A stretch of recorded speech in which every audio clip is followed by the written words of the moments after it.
Dr. Strom, as you know, the governor has ordered a stay-at-home for all 40 million people in California. Is that the appropriate measure? Well, like I said last week, we got to take this seriously. I think the bottom line is this: in the absence of data, we have to prepare for the worst and err on the side of caution. Now, maybe we're overreacting, maybe we're not, but we don't know. Mm-hmm. There was an epidemic, the Spanish flu in 1918, that was very similar. It was a similar infectivity, similar incidents. Now, obviously, that was many years ago. We have more technology now, but we still don't have a vaccination or a drug, even though there's some promising data coming out. Mm-hmm. So I think without that, people are erring on the side of caution because we just don't have the data. We don't know. My personal opinion is it's not going to be as fatal as the 3.5% that the World Health Organization is touting. I mean, if we look at, we don't have any data, we don't have studies, except we have this cruise ship, Diamond Princess Cruise, that was in the harbor in Japan, and they wouldn't let people off. There were 2,600 passengers and 1,000 crew members, maybe 3,700 people, and there was an outbreak on the ship. 700 tested positive and 7 died, and a lot of those people on that ship, cruising people, are elderly. Mm-hmm. So there is an actual data that we have data. We have a closed environment. We tested everybody, and there was a 1% mortality. So if you extrapolate that onto the population of the United States, when there's a lot of young, healthy people, this mortality would probably be much less than that. But we don't know. It's a new virus. Mm-hmm. So having said that, and with this data, I think that everybody wants to err on the side of caution. And like I said, in the absence of data, you prepare for the worst. Mm-hmm. Personally, I don't think it's going to be this terrible thing. That is my bias. But however, you got to take it very seriously. There's some younger people getting afflicted. I told you last time it mostly affects elderly people in a severe way. However, all ages are getting afflicted, but mostly it's the elderly. Mm-hmm.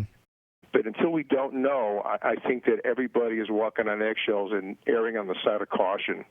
That Spanish flu was sort of a role model because it was a similar virus, but that virus affected young and old. This one predominantly affects the older people. So I can't criticize Governor Newsom for doing this. I think it's excessive.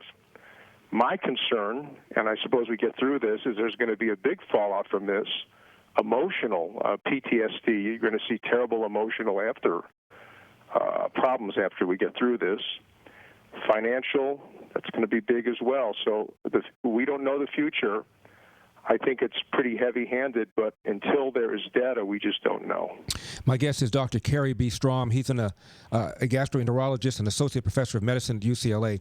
Doctor, I'm still confused about this mask shortage. Not so much that there's a mask shortage, but about what good they would do if we didn't have a mask shortage. I understand that if you have a mask and you have the virus, you can decrease the possibility of spreading it to somebody else. But if you don't have the virus, the mask is not going to stop you from contracting it. Is that right?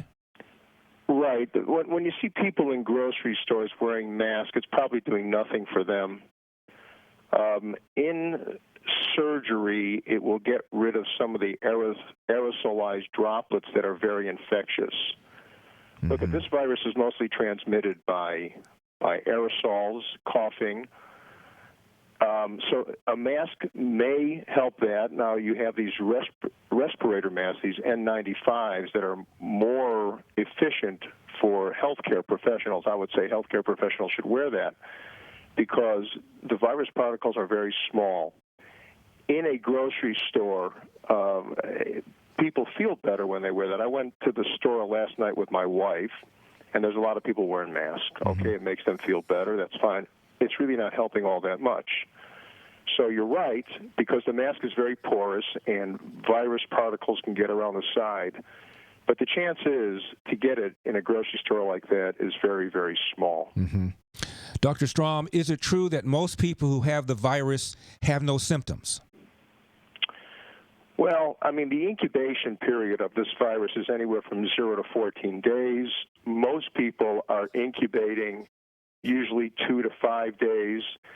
80% of the population that get this may be very mild or at no symptoms at all. We don't know that, and that's the problem.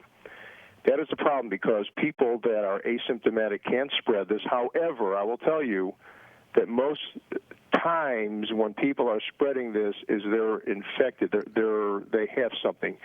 You can go ahead and spread this disease if you don't have any symptoms, but your infectivity is lower than if you were symptomatic with a cough and a fever. And fever is the most common, the most prevalent symptom. Most people that have the coronavirus have a fever.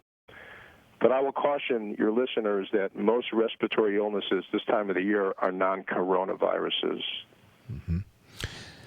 Doctor, we only have about 45 seconds left in this segment. The CDC is recommending that people disinfect counters and things that people touch frequently, but they also said there's no known case of anybody who's contracted the coronavirus from a surface like that. Well, I mean, that's a very good point. There was just an article from the New England Journal of Medicine and the National Institute of Health saying that viruses can live on surfaces for a long time. For instance, cardboard, 24 hours, plastic, 2 to 3 days, steel, stainless steel, 2 to 3 days. So I do believe that this virus is more robust than the different coronaviruses in the past. And I think, I mean, it's going to be very hard to know this. How are you going to know if you're infected by touching something? We'll pick us up on the other side.